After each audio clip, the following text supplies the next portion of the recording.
All right, Marginal Gains listeners, we have a super fun one today. I have to be completely honest, this is a topic I know next to nothing about. And so I have two industry experts here who are going to help us try to sort out what is blockchain, what are NFTs. I have so many questions. So I have here with me, I have Rich Mitch and Tyler Benedict. You guys might know Tyler from Bike Rumor. And you probably know Rich if you're on Twitter. You see his stuff floating around. Instagram, super cool drawings, very artistic stuff. Guys, welcome to the show to talk to us today about Bike Club NFT. Thanks for having us. Thanks for having us. Cheers, man. Oh, awesome. Well, I guess let me start with my obvious first-timer newbie question. What the hell is an NFT? It's an acronym for non-fungible token, and essentially all that means is that it is a thing, a token, that it cannot be duplicated and cannot be kind of copied. So it truly is a unique item. And what that, technically, it is just code. The token part of it is sort of something that makes it easy to wrap your head around that it is a thing, even though it lives entirely in code.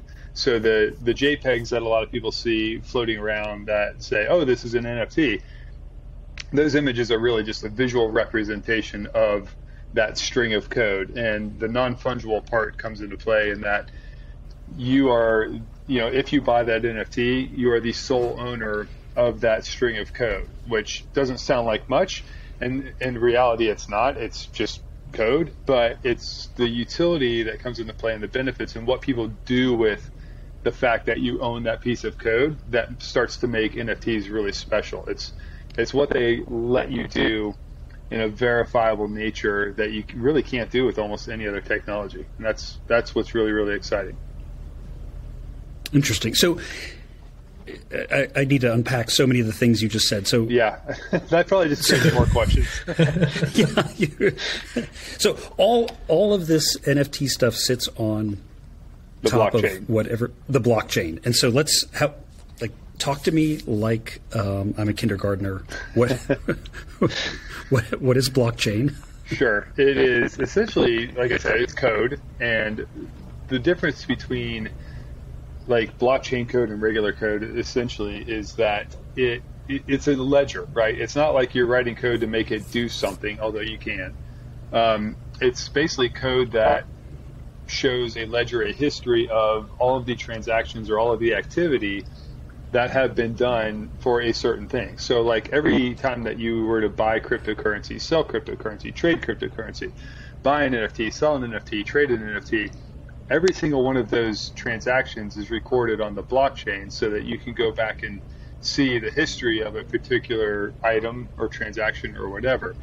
And every time that it does that, each of those transactions, actions, movements are tied to a wallet address. And so basically, like if you were to sign up for a crypto account, I'm using air quotes, account, it's because you've created a wallet, and a wallet is simply like your place to store your cryptocurrency, your NFTs, whatever else comes down the road.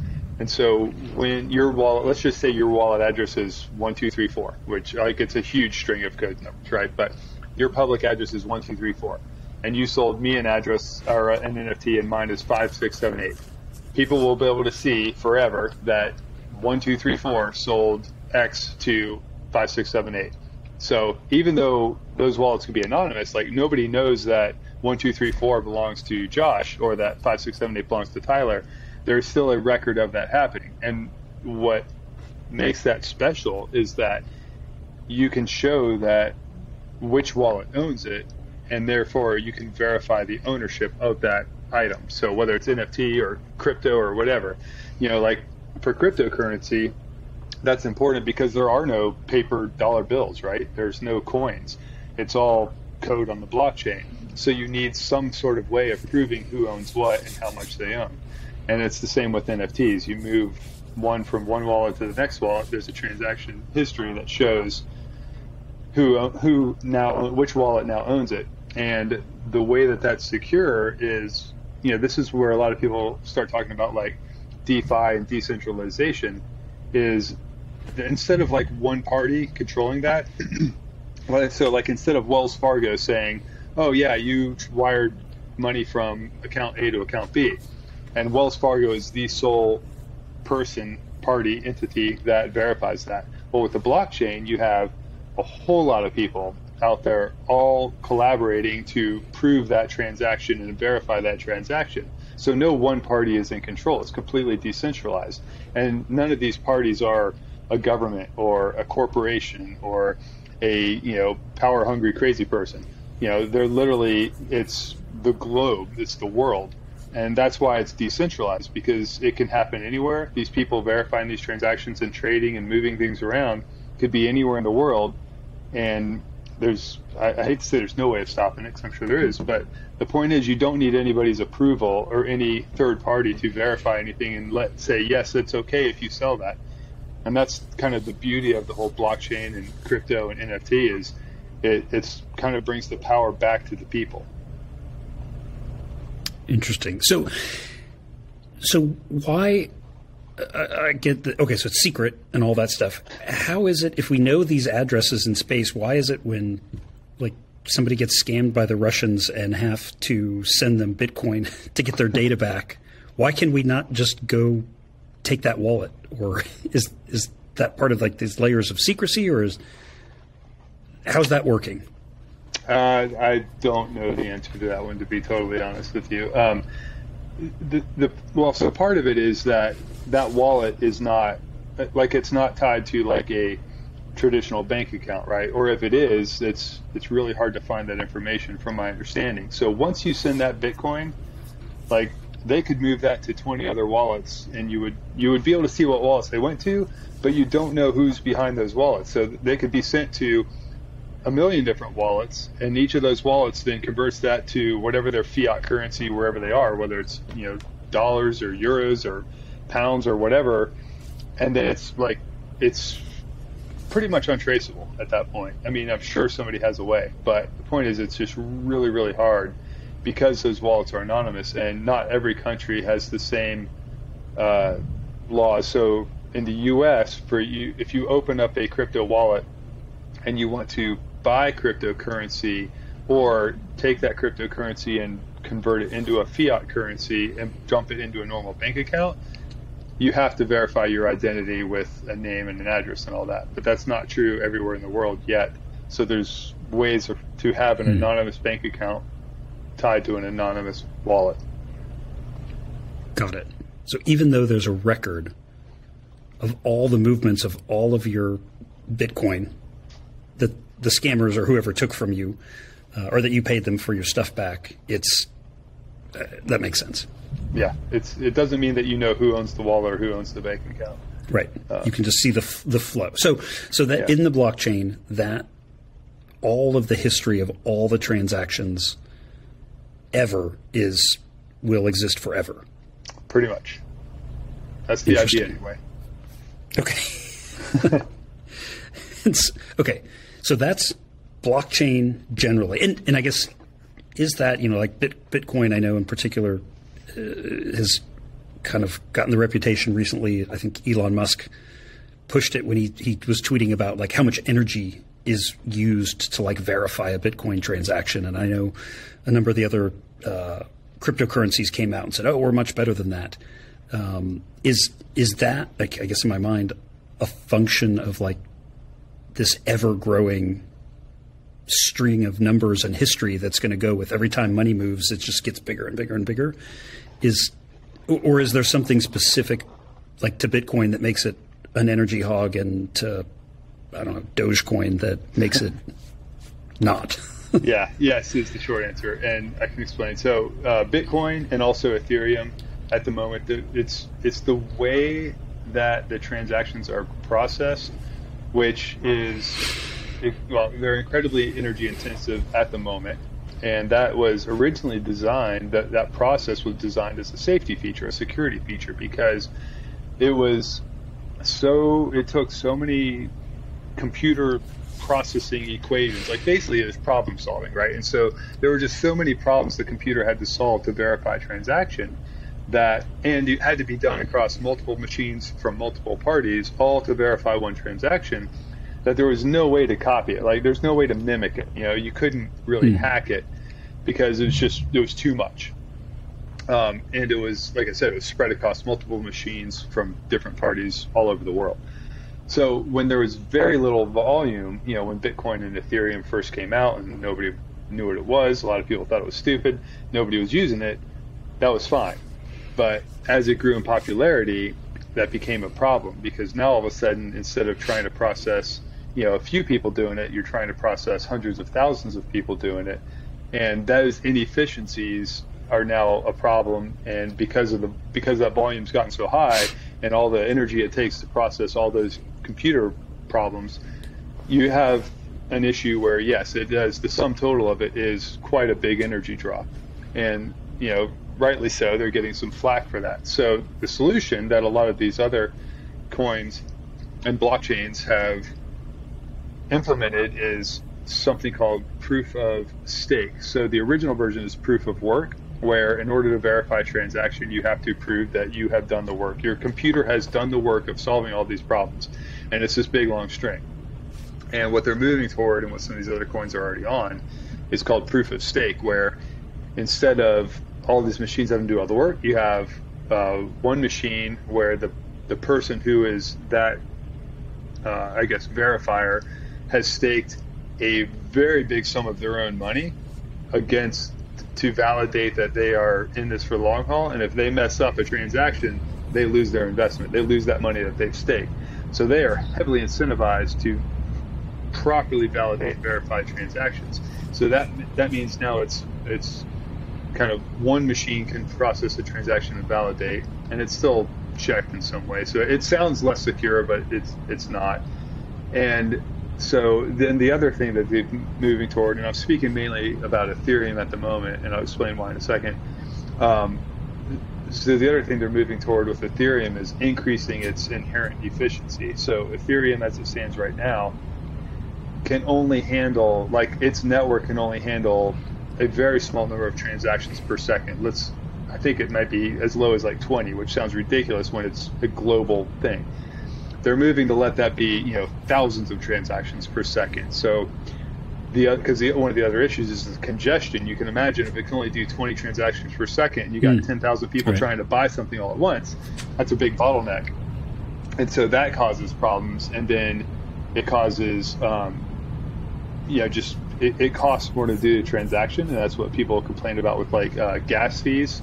Again, air quotes. That's what they call it, is gas, which is the power.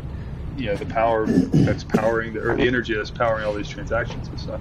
And so as you can make it more efficient and you can reduce the number of the time and energy it takes to process a transaction, you bring down those energy costs to, very soon they'll be no more than doing a couple of Google searches or watching a video on YouTube. So it's a growing pain for sure, but it's one of those things that in a few months, or certainly by the end of this year, the problem will be solved. And it sucks now. It won't suck very soon.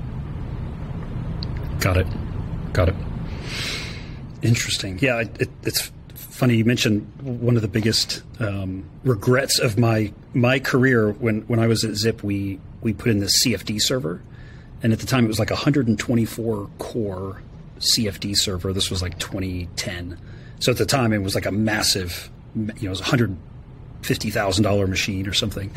And I was when we're not running CFD, we should mine Bitcoin. and the IT people hated the idea, and they looked at it and they're well, the amount of Bitcoin you could mine is only offset by the electrical cost, and so it's not worth it. And I was looking back at that the other day, thinking I think we projected we could get a coin every couple days with that machine. Oh my gosh. At that time. And so, of course, now rolling that forward, you're that that would have been millions of dollars. I guess depending on what day it is, with the way Bitcoin is all over the place. But what I guess for you guys, what currencies are you transacting in? For our project, we're almost it's like at this point we're like 99.9% sure we're going to do it on Ethereum, and it's Got it. There's a lot of reasons why. I mean, the reasons not to are the environmental concerns at the moment. Like I said, those problems will be solved, but even if we met before that, the benefits to using Ethereum are so great, and the main ones are it's easily understood. It's kind of like the common one, like most people get it. So and it's easy to buy, and so selling something and creating it on the Ethereum blockchain means that it's I guess like adoption and acceptance is super high, right? So while that makes it easy on the front end, what that also does is it makes it really easy for people to sell it down the road. So like if they bought one of our NFTs, or if they bought a few and they realize, well, I only need one, I want to get my buddy into it, I can sell it to them. Super easy to sell it as well. Because with most of these other chains that you can build on, and there's a lot of good ones, a lot of them you still have to buy Ethereum first and then bridge it into another coin, and then you have to go to a different marketplace to sell it or to buy it or to use it anyway. And it just adds this layer of complexity. And as it is right now, like we're, one of our biggest hurdles with Bike Club is just getting people up to speed on NFTs and why we're doing this NFT. And then if we had to say, okay, well, now that you understand NFTs and now that you've bought some Ethereum, now let's talk about bridging it over to this other wallet. And then you have to go buy this other coin. And it's like, nope, I'm out. So we want to keep it simple, and we want to make it simple for people to be able to use it after the fact as well. Interesting. Makes sense. Yeah. So is preparation for this call, I opened a wallet and I bought some Ethereum, and the whole time I was kind of thinking, like, for the so-called frictionless transaction of blockchain, it was really complicated and confusing. And I found myself cursing at my computer for a while. So I can totally see, like, if you said, oh, now convert your Ethereum into something else. That's just additional steps that probably don't make sense. Although I feel like I've got to be partial to the Dogecoin because it's just so ridiculous. And that dog is pretty cute. I mean,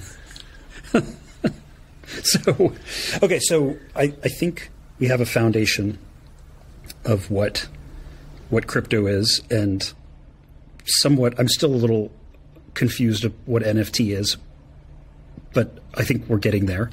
We'll get there. By the end, we'll be there. By the end, we'll be there. Okay.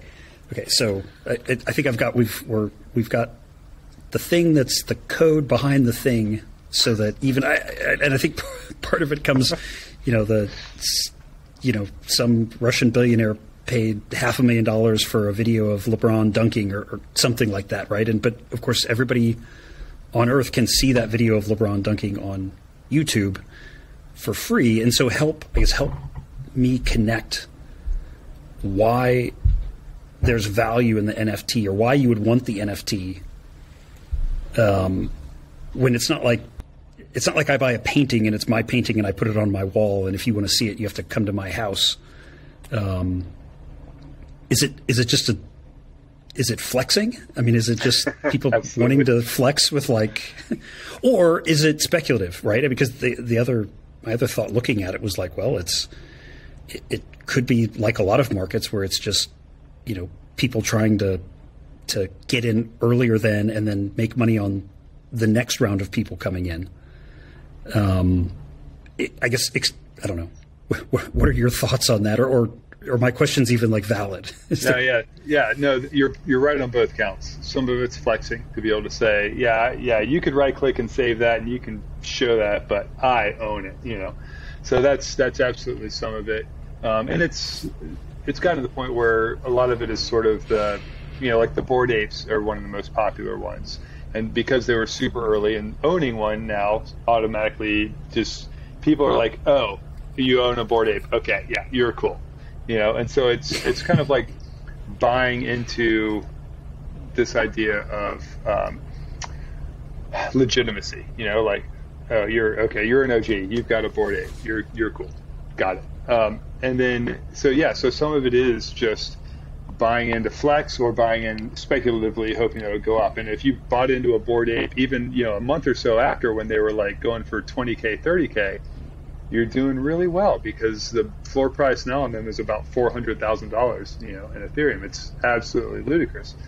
So that one's priced out of normal people from getting in now. I mean, Justin Bieber was just buying some and went on a spree, and that's almost the level of person you have to be to buy one. So the people who got in early, it's absolute life-changing money when they can sell one for $500,000 or over $1 million. So that's why you see this frenzy right now too, is because everybody thinks that if they get on that next hype train, that they could turn $200 into $200,000, in 6 months or something. And then it's also why you see a lot of scammers, because they can play on this FOMO and this hype and rug pull people out of, a lot of money. And it happens daily, literally daily. So there's a lot of things to watch out for on projects that we can go over if you want. But there's some pretty easy ways to spot the scams nowadays, I think, if you just can not get too caught up in that hype and keep your FOMO at bay a little bit. But yeah, so short answer is yes, a lot of flexing and a lot of hype and a lot of just sort of wanting to be one of the cool kids holding the cool NFTs. So, and that was kind of like phase one. What we're doing is more what a lot of the good projects are doing now, and that are the ones that are going to have long-term real value, are creating more of a community, creating some kind of value, some kind of utility behind a project where the NFT art could be great, and it certainly is in our case because Rich has done an amazing job. And I feel like I should let him talk some here in a minute, but it's the projects now that are most exciting to most people are the ones that have some actual utility behind them. So, okay, and you lead me into where I was hoping to go with this. When I think you and I first talked about this, you had said something on the lines of like, this isn't the NFT that you're thinking of, right? Like these aren't the droids you're looking for. We're trying to build real value and community and something more than just the NFT as a buzzword. And so take us there. I think we've got our heads largely around the thing, or what we think the thing is. So take me to this place of how do we leverage the NFT into something, with words like community and value, and that sounds great to me. How do we connect the dot to there, or what's the plan? Rich, you want to go for it? Yes. So, let's go. Here we go. You've asked some amazing questions so far, Josh. I think even I've learned a lot on what Tyler said so far. So I get better at it every time I have to explain. It's quite something. I think the big thing for me and why I'm involved in this project is exactly that. It's the utility. Utility is a really big word now in this space. It's making sure that you buy into something that, one, you really believe in, two, you really trust. And I think with the 4 founders of this project, we're so deep into cycling and the cycling industry, and have been for many, many years, that there's a sense of, these guys get cycling. This isn't people jumping on a bandwagon of cycling because it's popular. We've been involved in cycling and love cycling and have done for many, many years. So that's a really important thing. And then, the utility around the artwork that I've created means that essentially that becomes your membership card to this club, and this access to the now many brands that we have forged partnerships with, and can then give benefits to members with those brands and other things in the future if they decide to buy the NFT when we mint soon. How's that sound? Does that sound all right, Tyler? Yeah, sure. So, okay, so let me read. So is it, from what you just said, I'm thinking like if I go and join the RCC, right, the Rafa Club. Yes. I give them, I don't know, $200, whatever the number is, and I get like a little membership card. Yeah. And that shows I'm in the club. And yes. In a sense, you just said, if I join the club, I don't get instead of a card, I get an NFT. Correct. Correct. And that's my membership. Correct. Symbol or proof of membership in the club. Yes, exactly that. And but our membership price, the cost to join Bike Club is you buy one once. So there's not a price of, okay, I'm going to be part of, let's take for example Rafa Cycling Club, because it's worldwide and it's very popular, and for no reason, and I also really love Rafa Cycling Club and everyone at Rafa. Like, somebody said something about this on our Twitter Spaces the other day. One of our other founders, Shane, we are brand agnostic, which I think is a really good way of looking at it. So I'll use Rafa as an example for no other reason why. But you obviously have to pay them a certain amount of money every year to be a member of Rafa Cycling Club, I guess, or other cycling clubs that I've been a members of in the past. The membership comes around every year. With Bike Club, once you've bought an NFT, that's it. You're in. So if you get in first and buy the NFT when we first mint, then that's it. You don't have to pay us any more money. Which, got it.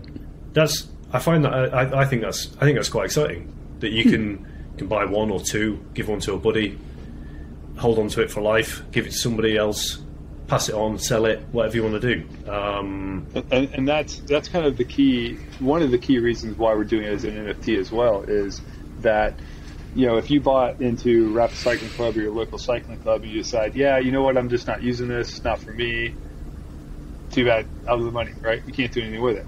And so with this, because it's verifiable who owns it and it's your thing, you could sell it, you could trade it, you could swap it. So, you could literally use it for the rest of your life and pass it on to your kids or grandkids, because it never goes away. And assuming we are still running the business, which, we're building this thing for the long term as we would in the other business, you'll always be able to use it. And theoretically, and I need to preface this with, none of this is financial advice, do your own research, this is not an investment property. Theoretically, if we do our job well and create a lot of value for our members and we sell out, people might want to come in, and at which point, if somebody had bought, say, 10 of them, then they could sell one and possibly make some profit, maybe not, or maybe they just pass it on to their friends. But that's sort of the beauty of the NFT technology. It allows you to do whatever you want with your membership card. Got it. So we need to get Justin Bieber cycling now. 100%. Sure. So we can be selling him our early edition NFTs in like 3-4 years. Yeah, Paris Hilton. Yeah, Paris Hilton. Okay. Yeah. Kevin Hart, he rides a bike. I'm sure he knows those guys. Sure. Call him up. There's got to be a way. Yeah. Kevin Hart, if you're listening to this podcast, give me a call. You can DM me on Instagram. Yeah, I will open that up. I am forever shocked at who listens to this podcast. We have people sending emails. I was like, oh wow, that's pretty cool. So Kevin Hart may be out there. Yeah, why not? Okay, so I think I've got, okay, so I feel like I'm moving along. My brain is processing this with, I think, reasonable accuracy. Okay, now let's talk the value. So you talked about brands being involved in those things. Let's tell our listeners, like, what's the value beyond. So we're not just doing this to own the early edition, the Bored Ape, right? Which I looked up, and if you want to fall in a rabbit hole, I Googled that and was like, oh my God, I had no idea any of this existed, and that's madness.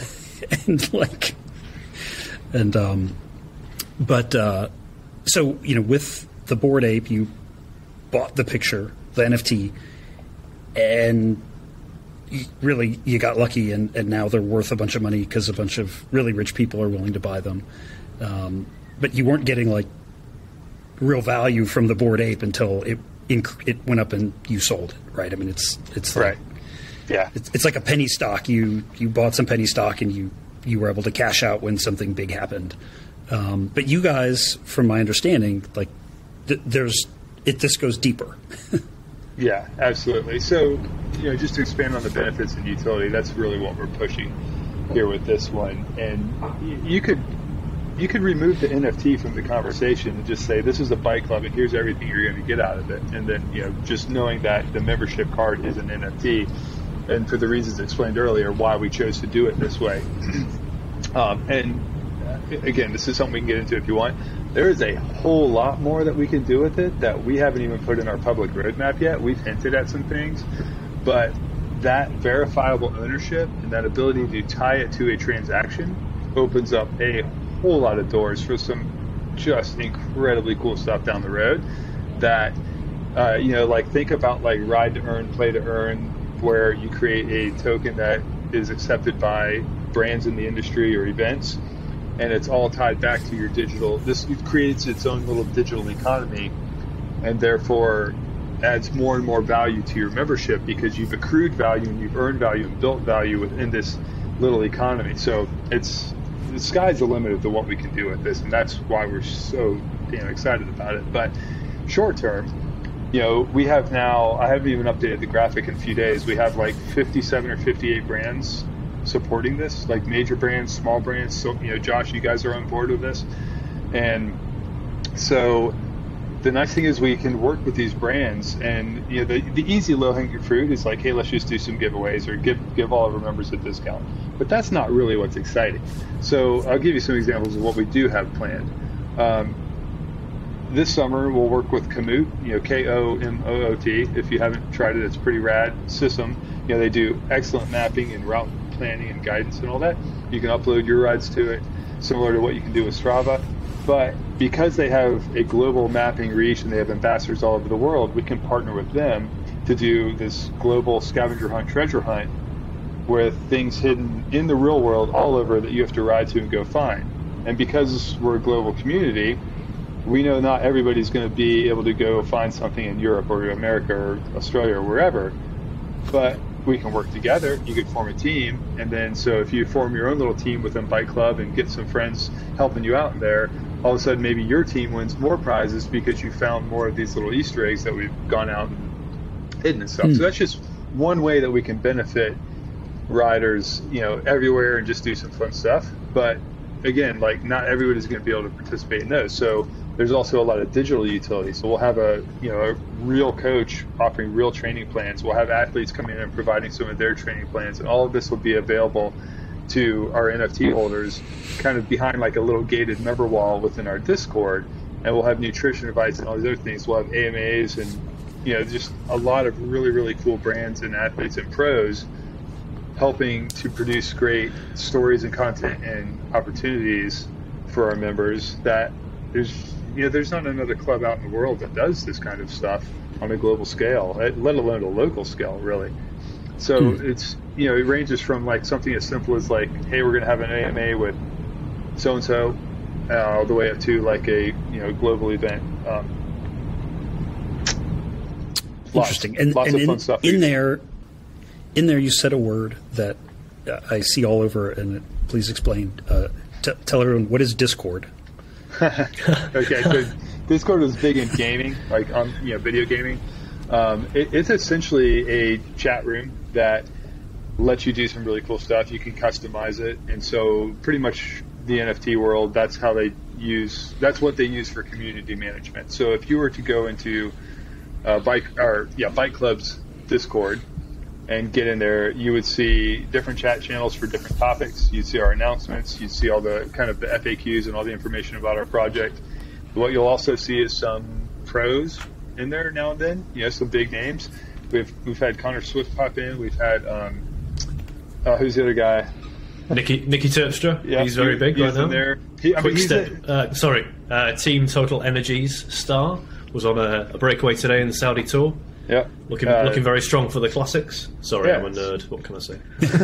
So he was, and he's literally posting pictures of his training rides with his team in our Discord, and hamming it up with people now and then. We've had some others, some legends like Nelson Vales and Lamond they're there, and they're not very often, but they are like actually signed into our Discord.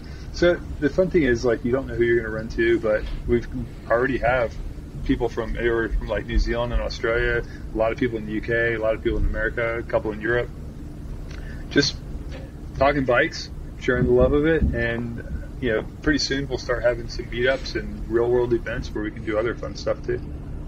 So yeah, cool. But Discord is basically the kind of community management platform. It reminds me, having never used Discord until we opened this server, this Discord server, reminds me of how cycling Twitter used to be, which is really far nicer than it is today. So. I think that, I think that it's the great benefits of Discord is that everyone's there for the same reason. Everyone's there because they love riding bikes, and I think that makes it just a really friendly, inclusive, fun place to communicate with people. Really, we've had some really amazing stories. A guy who we had in our Discord joined from very early on, and was having, I guess, how would you suggest this story, Tyler? The guy with the pedals and the shoes. Oh yeah, he had just had some life issues and was coming from a really tough place, and he just kind of found cycling and got into it, and he's literally showing us pictures as his build evolves, just piecing together what he can to build a bike.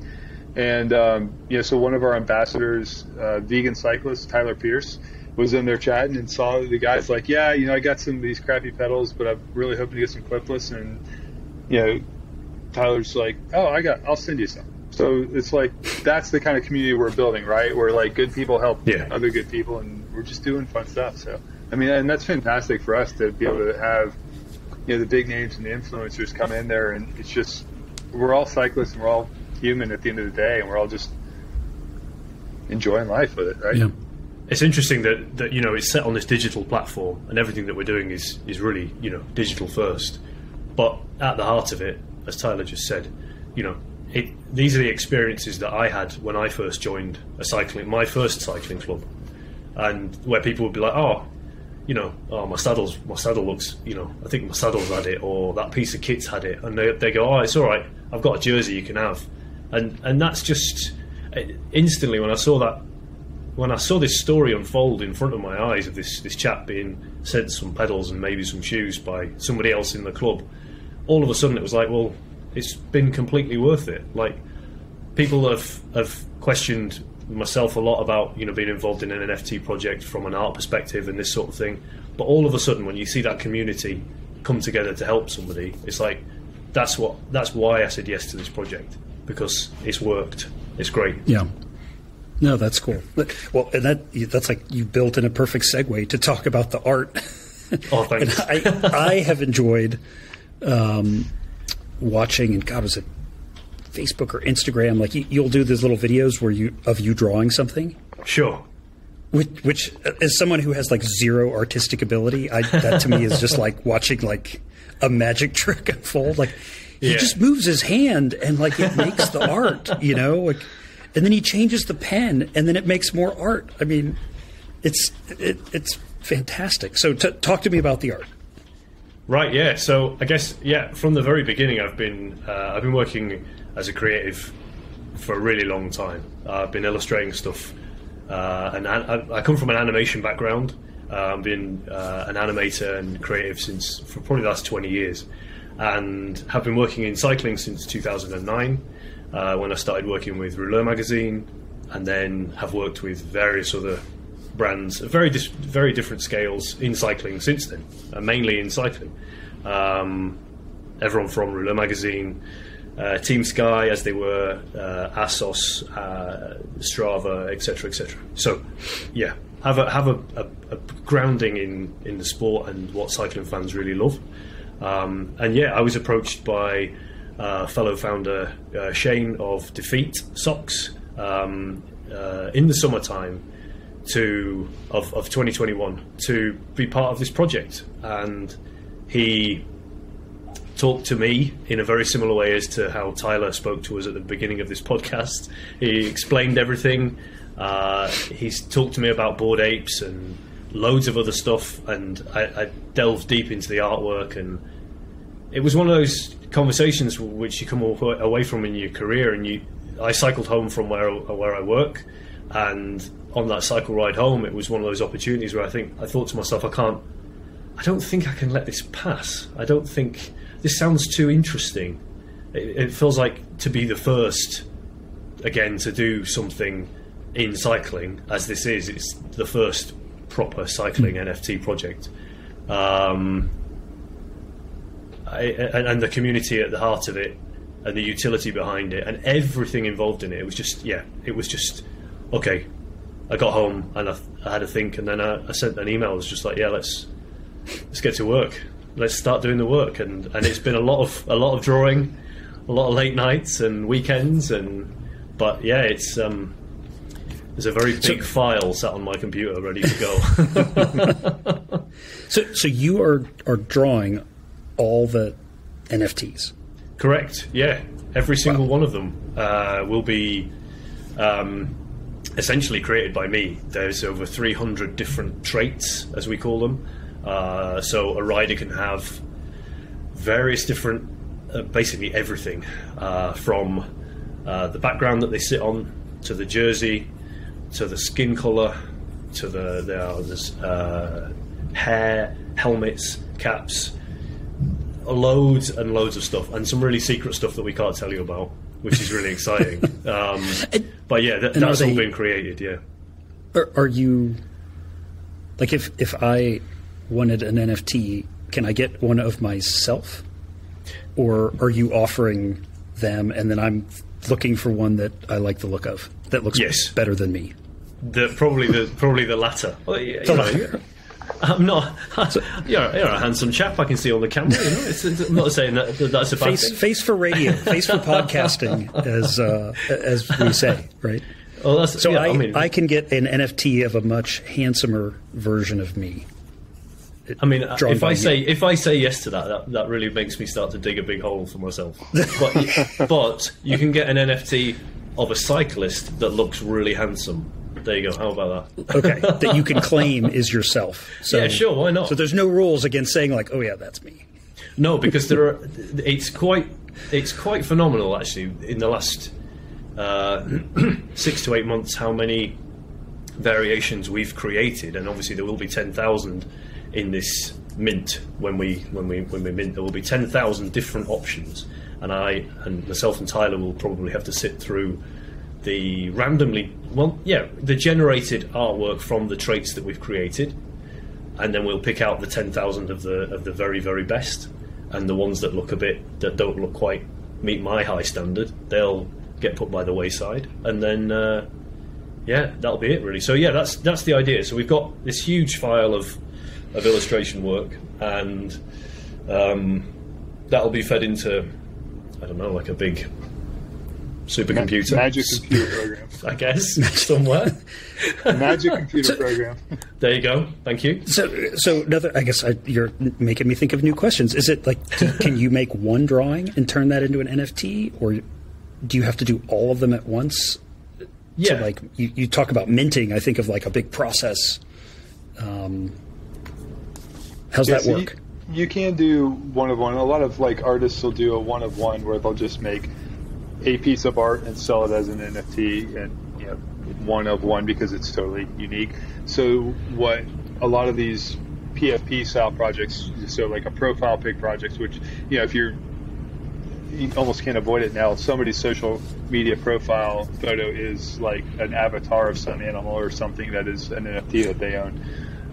So a lot of times they're just called PFP projects or 10K projects because a lot of them do 10,000. So we are literally a 10K PFP project with the cyclist. And the way it's done is, Rich mentioned like 300 plus traits that he's drawn now. So it might be like, I think we have like 30 something different backgrounds, like 30 different jerseys, color styles, all that, a bunch of helmets, bunch of sunglasses, different skin tones, male, female, different hairstyles. All of those things get basically dumped into a random generator, and it'll spit out random combinations of these things. And so we'll literally have to probably spit out 12 or 13,000 of them, and then go through and kick out the ones we don't like to get it down to 10,000, because inevitably there's going to be some combinations that just aesthetically are not super pleasing, and we don't want we want everybody to get one and be super stoked on it. So we're just going to make sure they all look amazing. Cool. And then so they're all generated, and then what's the plan for like the launch, or is it 10,000 at once go, or are you gonna like eke them out? Because it seems like some of the ones that I found in kind of learning about this for the podcast, or like they'll launch one a day or two a day, or something like that. Typically, for a project like this, yeah, you would. When you say mint, it means if you got 10,000 people there sitting there ready to buy one, you could sell out. And I've seen some projects sell out in literally 20 seconds. Wow. There's another outdoor focused one, not cycling. It sold out in like 7 minutes recently. So it depends on how well you've hyped it ahead of time. And obviously that's what we're spending most of our time on right now, is just trying to get the word out and get more eyeballs in front of it and explain why somebody wants to get in it. But yeah, so the idea is you hit mint, and you could buy, I don't know if we're going to cap it, but let's say you buy 1, 2, 10 at a time. You'll get them dropped into your wallet, and probably, it's typically a day or 2 or 3 later when you do a first launch that they'll actually reveal the artwork. So you'll get like a placeholder image, and then when we push through all of the art to reveal, you'll see which ones you get. And so it is totally random. You can't pick and choose what you want when you mint one. But then what happens is people tend to sell them on the aftermarket as well. And so at that point, you do get to see what somebody has, and you can go through and buy exactly the one you want. There's some stuff we're doing to make this super fun, because we want to, not to sound greedy, but we want to encourage people to hold more, because it's going to be more fun if you have 3 or 4 or 5 of these. Because what we're doing is we're giving them hidden traits. So you might get one that has a climber hidden trait, or a sprinter, endurance, or manager, or something like that.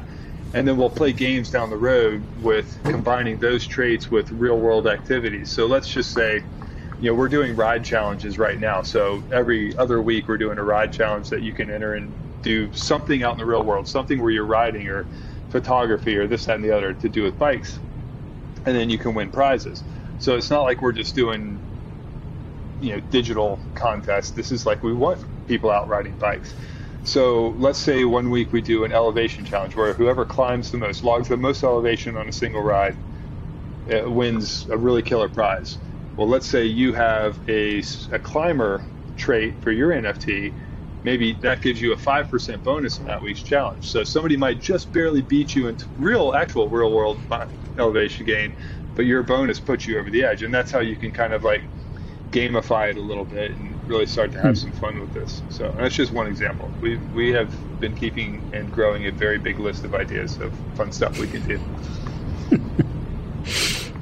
Very fun. Very fun. Yeah, I love the way you connecting this to real activity and community. I think it has to be that, to be honest with you. I think this is the thing that's going to make us stand out. I think also makes us just appeal more to real cyclists. It's and that for us is the really important thing, to create a true community of cyclists. I think I really think that's what it boils down to. No, it's fascinating. Well, thanks to both of you for educating. This has probably been like the most educational Marginal Gains podcast for me, at least, ever. Thank you. Because I like head is spinning. But thanks to you both. I think it's a super exciting project, and I look forward to see where this goes and what comes of it, because it's just so unique, but also feels like the future. Awesome, I appreciate it. Yeah, if there's 2 things, if you don't mind if I add, Josh, is top level, what I hope people just take away about Bike Club is like, our mission really is just to create the most incredible experience we can for cyclists everywhere. Like, at the end of the day, that's what has me so excited about this, is that it's literally a blank slate to go create awesome experiences and do awesome things. And that's what we've told our members, that's what we're telling our ambassadors and the brands that are supporting it. It's like, look, the relationship that we have, the brands, the quote unquote agreement is literally, hey, just promise us you'll do something cool for our community in the first 12 months. And that's it. Like, that's what you agree to. That's what every brand that's on board has agreed to. And it's super open-ended, which allows us to come up with the coolest possible idea we could possibly think of, and then go execute on that. And that's what we're going to ask our community members to do. That's what we're asking our ambassadors to do, is like, look, if you want to do something cool and we can involve our members, let us know. Let's go do it. And we'll help fund these incredible experiences. And that's why I think people are really going to enjoy being a part of this. And then the last thing I just wanted to say is, like, if you're interested in seeing some of the art and some of these incredible layers that Rich has put together, just give us a follow on social, because we do sneak peeks a couple times a week to show some of the combinations. And Rich has been doing a phenomenally good job of creating little stories behind these characters that are super fun to read. That's awesome. All right, guys. Well, thank you both for your time, and really excited to learn about the project, and I can't wait to see what comes next. Awesome. Thank you. Thank you very much.